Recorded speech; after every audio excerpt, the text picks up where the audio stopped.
இப்போ நாம் பார்க்க போகிறது சில்லி இட்லி பார்க்க போகிறோங்க. சில்லி இட்லிக்கு ஒரு 5 இட்லி காலையில் செஞ்ச இட்லி இது. இதை வந்து இந்த மாதிரி ஷேப்பில் நான் கட் பண்ணி எடுத்து வச்சுருக்கேன். நீங்கள் வந்து இது ஈவினிங் ஸ்நாக்ஸ்க்கு எடுத்துக்கலாம், இல்லைனா டின்னர் கூட செஞ்சு கொடுக்கலாம். பசங்களுக்கு வந்து ரொம்ப பிடிச்ச ரெசிபி இது. அது ஃபஸ்ட்டு வந்து நம்ம என்ன பண்ணலான்னா, பேனில் வந்து ஆயில் வச்சுருக்கேன். இது ஹீட் ஆனதுக்கப்புறம் இந்த இட்லியை வந்து நம்ம ஃப்ரை பண்ணி எடுத்துக்கலாம். அதுக்கப்புறம் இந்த இஞ்சி பூண்டு பேஸ்ட்டு, ஆனியன், கருவேப்பிலை, சில்லி பவுடர் இதெல்லாம் போட்டு ஃப்ரை பண்ணிக்கணும். அவ்வளோதாங்க. பாருங்கள், இந்த மாதிரி ஆயிலில் போட்டு ஃப்ரை பண்ணி நல்லா டீப்பாக வந்து ஃப்ரை பண்ணி நம்ம எடுத்துக்கணும், நல்லா முறுமுறுன்னு இருக்கிற அளவுக்கு.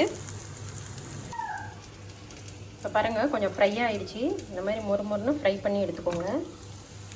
இந்த சைடு ஃப்ரை ஆகிட்டுருக்கு. இதெல்லாம் ஃப்ரை பண்ணிவிட்டு நாம் தாளிக்க ஆரம்பிச்சிடலாம்.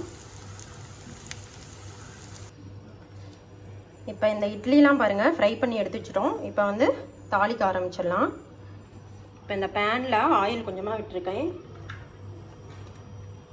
இதில் கடுகு போட்டுக்கலாம்,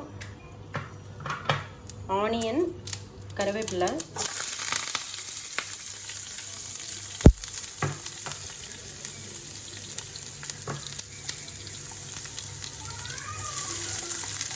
இது கொஞ்சமாக ஆஃப் ஃப்ரைட் ஆனதுக்கப்புறம் இஞ்சி பூண்டு பேஸ்ட் போட்டுக்கலாம்.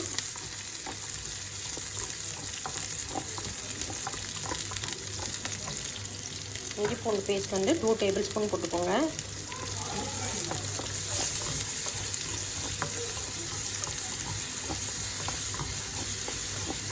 இது வதங்கினதுக்கப்புறம் சில்லி பவுடர், கறி மசாலா பவுடர், உப்பு, அவ்வளோதான். இப்போ இந்த ஸ்டேஜில் 1/2 table spoon chilli powder, 1/2 table spoon கறி மசாலா தூள், 1 டேபிள் ஸ்பூன் உப்பு, அவ்வளோதாங்க. இதை வந்து இந்த ஆனியனோட நல்லா மிக்ஸ் பண்ணி விட்டுட்டு இந்த இட்லி போட்டு ஃப்ரை பண்ண போகிறோம்.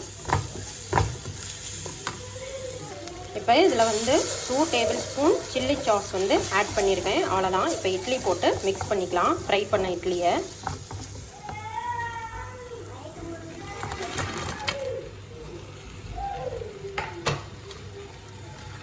பாருங்கள், ஃபுல்லாக மிக்ஸ் பண்ணியாச்சு. நல்லா வந்து அந்த சில்லி சாஸ், சில்லி பவுடர் எல்லாமே வந்து மிக்ஸ் ஆகிடுச்சு. இப்போ எடுத்து வச்சிடலாம். ஃப்ரெண்ட்ஸ் பாருங்கள், சில்லி இட்லி ரெடி ஆகிடுச்சு.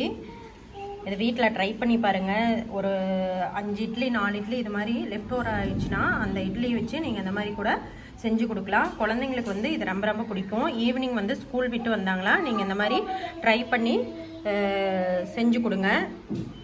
இதில் இன்க்ரீடியன்ஸும் பார்த்திங்கன்னா நம்ம ஆனியன், ஜிஞ்சர் கார்லிக் பேஸ்ட் இது மட்டும் தான் போட்டிருக்கோம். அதனால் ஈஸியும் கூட. நீங்கள் ஒரு 5 to 10 மினிட்ஸில் செஞ்சு முடிச்சிடலாம். தேங்க்யூ ஃபார் வாட்சிங். மறக்காமல் சேனலை சப்ஸ்கிரைப் பண்ணுங்கள்.